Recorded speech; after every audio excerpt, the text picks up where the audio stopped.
paralajmërova para jush disa ditë më parë se po bëhet gjithçka për ta varros çështjen Balluku, de facto çështjen Rama.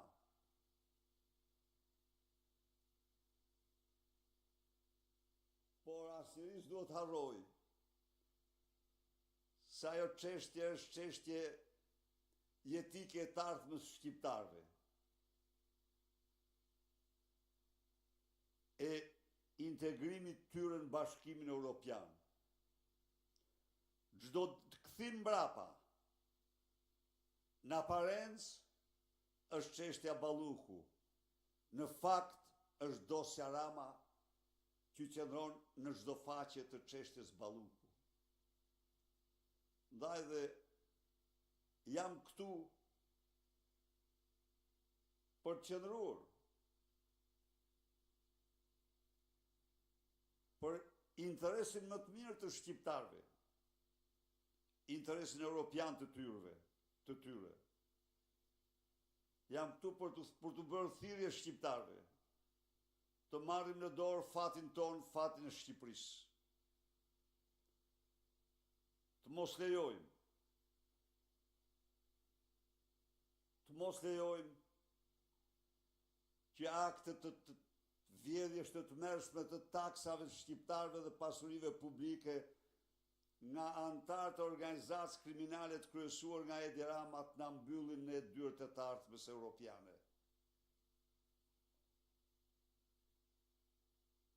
Dhe të vazhdojmë të shpërbëhemi si kom, si po shpërbëhemi tani.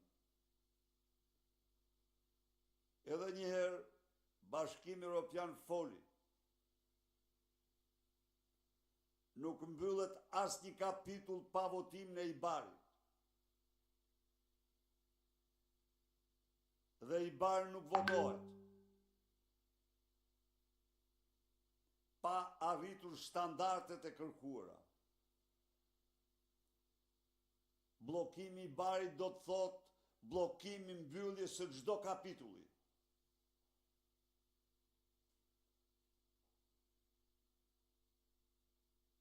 Dhe kjo po vjen kryekput nga bllokimi që u bë arrestimi të Luvir Ballukut nga Edi Rama për mbrojtjen e vetës tij.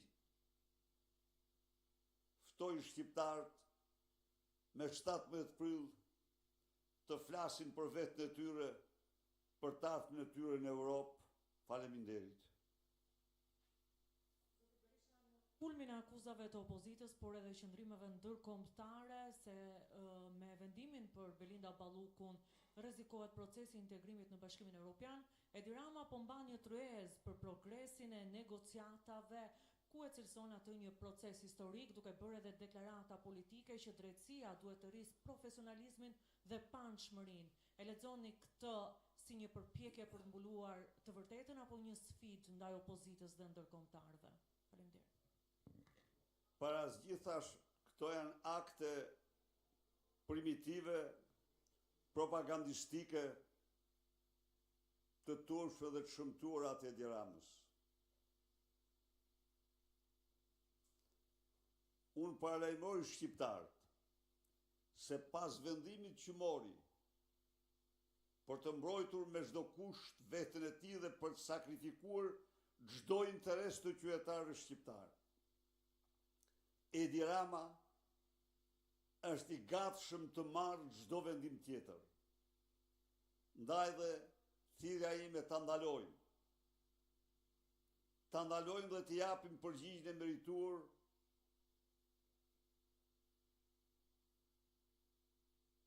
këtij delinkuenti,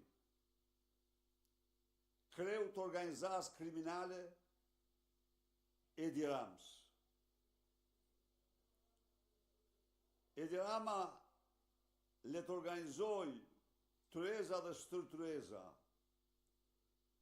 por asnjë kapitull nuk mbyllet pa votimin pozitiv unanim për Ibarin.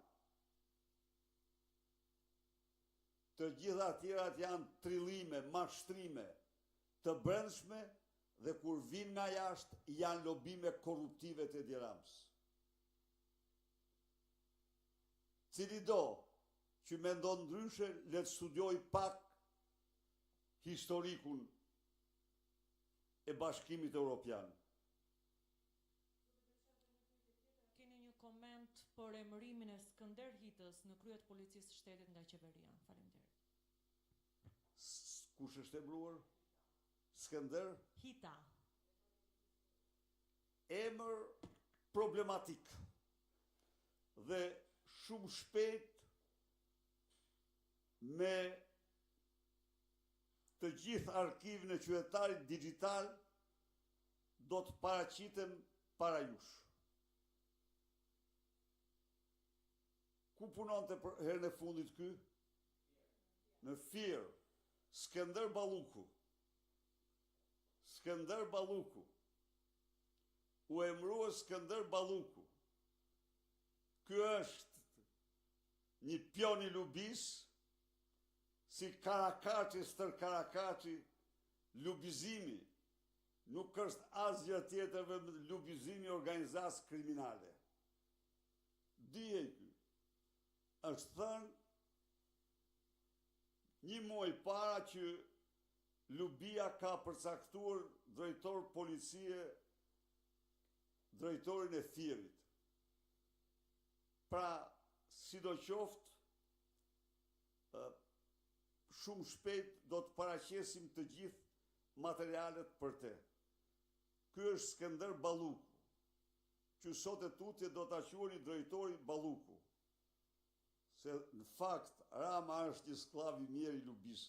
Për këtë Lubia do hyjë në histori. Mbajini mend këtu. Do hyjë në histori, lexoni ju. Gratë ndonjëherë kanë bërë gjërat më të jashtëzakonshme. Koha provon që Rama është i skllav i saj. Në kuptimin e vjedhjeve që t'jemi hapur me ju. Po, ka 25 vjet bashkëveprim.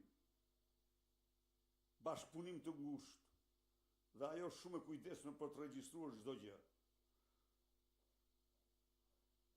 Faleminderit.